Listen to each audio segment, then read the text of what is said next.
मान्य नाही काही लोकांना महाविकास आघाडी, काय आपल्याला काय वाटतं? नाही, मी पंढरपुरात दर्शन घ्यायला आलो आणि एवढ्या पवित्र ठिकाणी येऊन संजय राऊतांसारख्या माणसाचं नाव घेणं हे मनाला कुठेतरी पटत नाही. त्यांना कसं बरं वाटलं.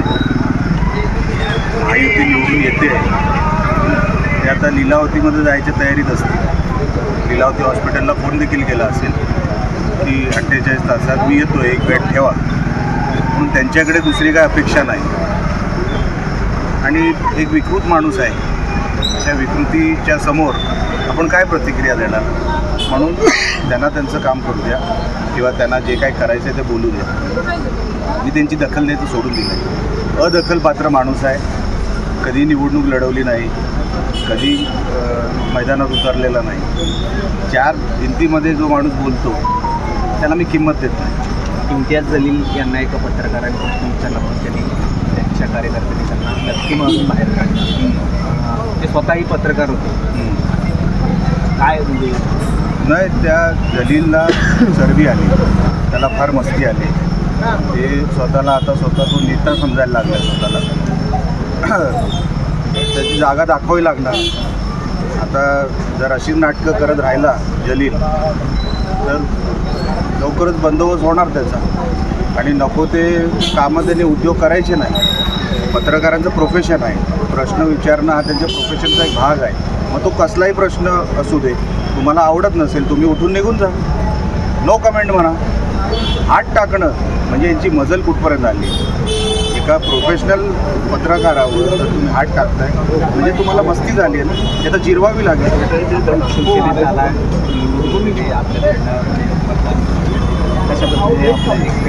काय परिस्थिती?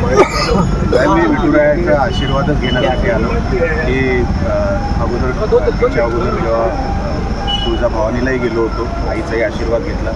आणि देवाची कृपा राहू दे महाराष्ट्रावर. आणि निवडणुका येतील जातील, पण चांगल्या वातावरणामध्ये महाराष्ट्र नांदू दे एवढंच प्रार्थना आहे. बाकी देवाचा आशीर्वाद नेहमी आमच्या राणे कुटुंबावर राहिलेला आहे. अनेक पदं आम्हाला घराला मिळाली, म्हणून वेगळं काय पद मागायला इकडे आलेलो नाही. निवडणूक लढवलेली आहे, यश हवं आहे. देवाचा आशीर्वाद असेल मोठ्या मताधिक्याने नक्की निवडून येईल. आणि जनतेची साथ प्रतिसाद हे दोन्ही माझ्याबरोबर होतं. आणि मला विश्वास आहे की यावेळेला नक्की आमदार म्हणून तर मी निवडून येईनच, पण महायुतीचं पण सरकार येईल एवढी मला खात्री आहे. मोठ्या साहेबांचा आक्रमक चेहरा शिवसेनेचा आता परत एकदा बघायला मिळणार. आता बघू. बघा, समोरचा कसा आहे ना तसा मी असतो.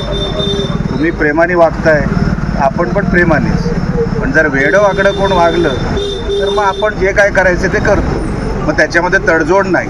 मी कधी स्वतःच्या स्वार्थासाठी कधीही कोणाबद्दलही काय बोललेलो नाही. पण माझ्या नेत्यांवर, कुठल्याही माझ्या धर्मावर, अशा कुठल्या विषयावर जर कोण काही वेगळं वागायचा प्रयत्न करत असेल, काही वेगळं बोलायचा प्रयत्न करत असेल तर आम्ही तुटून पडतो. मग त्याला सोडत नाही. आणि हा स्वभाव राहणारच. समोरच्यानी विषय दिला नाही तर मी त्यांच्या कुठल्या विषयात जात नाही, पण विषय दिला तर मी सोडणार नाही.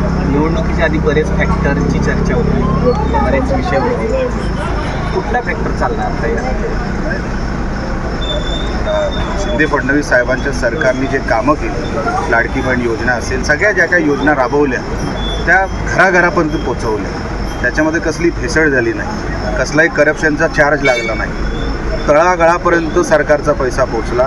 आणि सरकारचा जो मानस होता की हा सरकारचा पैसा हा लोकांच्या उपयोगात आला पाहिजे, तो लोकांच्या उपयोगी आला. ह्या गोष्टीचं समाधान गावागावात आलं, वाड्यावाड्यात आलं. आणि उत्स्फूर्तपणे लोक बाहेर पडली मतदानाला.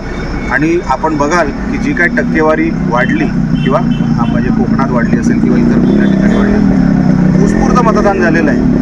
आणि म्हणून हे जे तुम्हाला एक्झिट पोल जे दिसत आहेत ना, ते पारदर्शक सरकार देऊ शकले आपले महायुतीचं सरकार, आमचे नेते. आणि म्हणून हे एक्झिट पोलचे रिझल्ट, कारण का लोक बोलकी झाली की आम्हाला फायदा झाला, घराघरात पैसे आले. हे विरोधक आमची मस्करी उडवत होते ह्या योजना जेव्हा आल्या तेव्हा. नंतर स्वतःच योजना जाहीर करायला लागल्या आमचे. त्या लोकांना कळलं की कोण काम करू शकतं आणि म्हणून हा उत्स्फूर्त प्रतिसाद आहे.